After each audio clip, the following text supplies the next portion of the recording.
सो दोस्तों अब पांचवें प्रश्न में हम पहुंच चुके हैं। पांचवा प्रश्न करना है, देखते हैं क्या है इसमें। सो क्वेश्चन कहता है कि एक लंबवृत्तीय शंकु के आधार की त्रिज्या 10 सेंटीमीटर है। यदि इसे आधार के समांतर एक तल के द्वारा दो बराबर भागों में बांटा जाता है।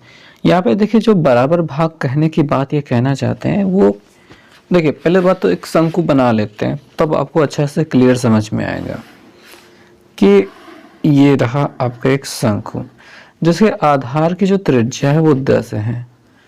ये रहा, और इसको केंद्र O मान लेते हैं और जाने कि इसको VAB माना जाता है, मतलब किताब में ही दिया गया, वहीं से हम ये मान रहे हैं। अपने से तो क्या ही माना जाएगा भाई, किताब से ही तो निकल के जाती है हमेशा। सो ये हो गया आपके पास शंकु। शंकु के आधार की त्रिज्या 10 है, तो ये त्रिज्या है 10 सेंटीमीटर। हम 10 ही लिखना चाहते हैं पर ये सही से बन नहीं रहा है। आगे, दो बराबर भागों में आधार के तल द्वारा, देखिए इसकी ऊंचाई को दो बराबर भागों में बांटेंगे कि आयतन को दो बराबर भागों में बांटेंगे। तो आयतनों का अनुपात तो ज्ञात करना है, त्रिज्या दो बराबर भागों में बांट नहीं सकती, बस ऊंचाई ही बांट सकते हैं दो बराबर भागों में। मान लीजिए यहाँ से बांट दिया गया तो ऊपर एक A' B' करके एक नया शंकु प्राप्त हो जाता है और यहाँ पे ऊंचाइयां बराबर रख रही हैं। अगर हम इसकी पूरी ऊंचाई h मान लें तो यहाँ पे h/2 प्राप्त होगा और ये h/2 प्राप्त होगा। ऐसी स्थिति में जब हमने कुल ऊंचाई जो यहाँ से लेकर के यहाँ तक की है इसे h माना है तब। ओके, सब सेंटीमीटर में चल रहा है तो इसको भी सेंटीमीटर में लेते हैं। अब यहाँ का जो ये r बराबर है, ठीक है, ये r बराबर है। यहाँ वाली जो त्रिज्या होगी उसको हम अगर r1 लेते हैं तो उसके बारे में भी हमको पता नहीं है, हमको उसके बारे में पता करना होगा। और तो दोनों शंकु के दोनों भागों का अनुपात ज्ञात कीजिए, यानी ऊपर शंकु नीचे छिन्नक के आयतनों का अनुपात ज्ञात करना है। आयतन का अनुपात हमको यहाँ पे ज्ञात करना होगा। तो इतनी पूरी सिचुएशन बनती है इस प्रश्न को हल करने के लिए। सबसे पहले बात तो प्रश्न संख्या 5 डाल दिया, यहाँ पे लिखेंगे कि माना VAB एक शंकु है जिसकी ऊंचाई h सेंटीमीटर तथा आधार की त्रिज्या और अगर हम इसको नाम दे देते हैं r बराबर 10 सेंटीमीटर तो कोई खराब बात नहीं है, ठीक है। ये है, इतना हो गया। अब ये मानने के बाद हम इसे क्या कहते हैं, मानव शंकु को शंकु की ऊंचाई h को दो बराबर भागों में बांटने पर शंकु दो बराबर भागों में बढ़ता है और छोटा शंकु VA' B' तथा छिन्नक ये नीचे वाला प्राप्त होता है।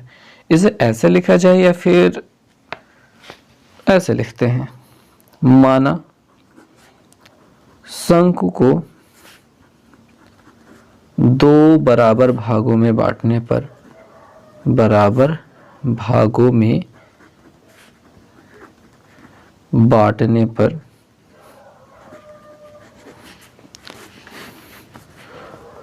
छोटा शंकु शीर्ष की ओर, छोटा शंकु VA' B' तथा आधार की ओर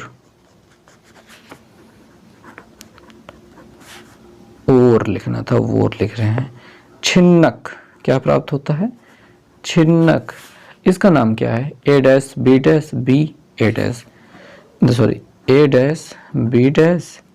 BA प्राप्त होता है। ये हो गई बातें जो डिटेल में होना चाहिए था, यहाँ पे होता लिखना था, हो लिख लिए हैं। कितना गंदा लिखते हैं। अभी एक चीज और मानना है, यहाँ पे मान लेते हैं तब माना, यहाँ पे जो शंकु के छोटे शंकु जो V A dash B dash है की ऊंचाई h/2 सेंटीमीटर तथा आधार की त्रिज्या, इसका नाम हमने माना था क्या, r1 है, तथा छिन्नक की ऊंचाई यहीं पे डाल देते हैं, छिन्नक की ऊंचाई h/2 है, उसी में इसको भी निपटा देते हैं। अब भाई मेन बात तो अब आती है बात समझने के लिए, ये दो ठे यहाँ पे हमको ओ डालना था, ओ डैश, यहाँ पे दो ठो त्रिभुज बन रहे हैं, एक छोटा सा एक पूरा बड़ा सा। अब इन दोनों को समरूप करना है और यहाँ पे वही अस्पष्टता शुरू करेंगे कि पहले से स्पष्ट है।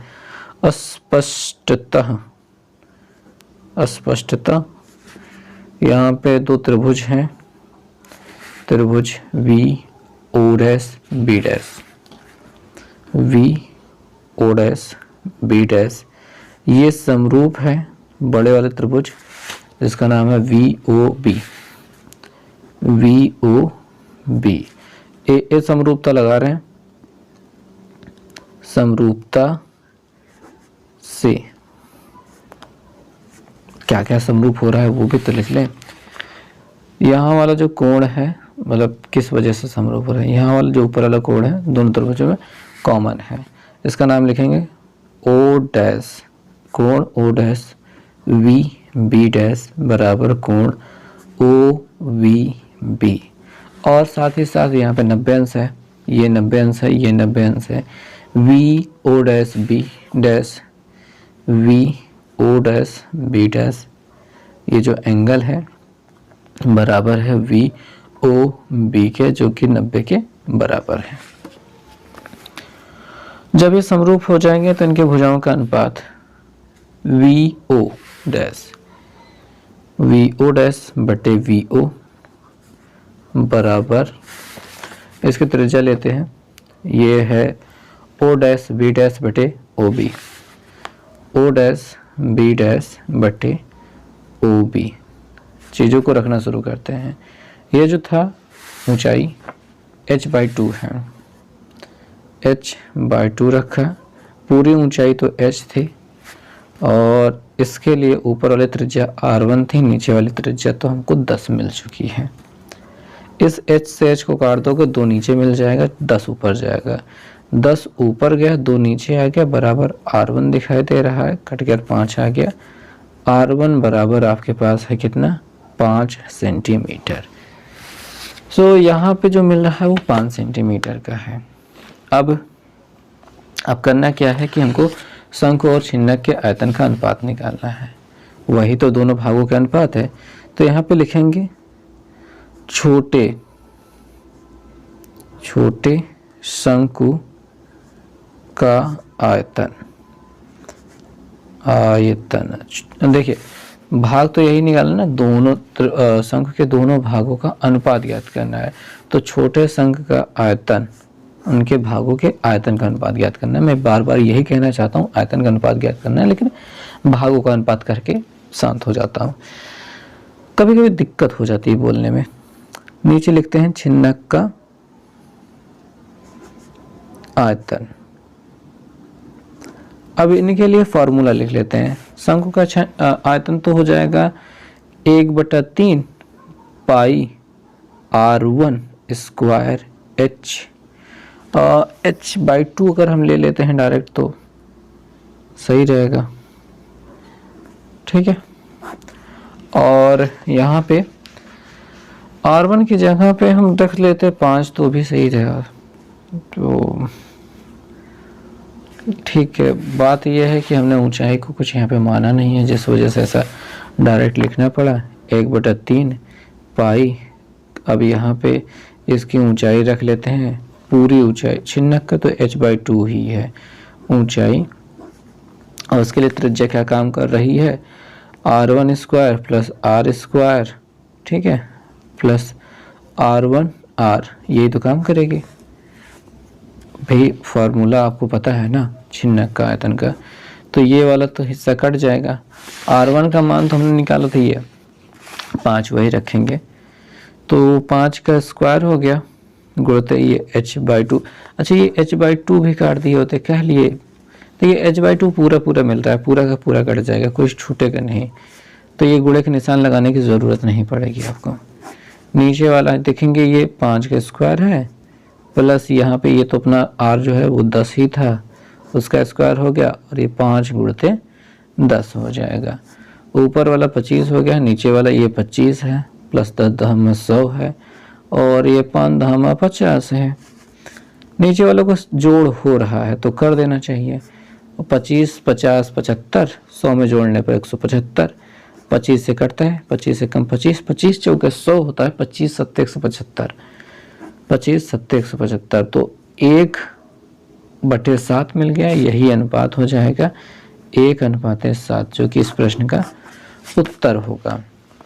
तो ये प्रश्न ऐसे ही करना है, शुरू में जो चीज़ें हमने लिखी हैं ये अभी आप अपने से लिख सकते हैं, कोई बड़ी चीज़ नहीं है, हमने भी धीरे धीरे लिखते लिखते सीख लिया।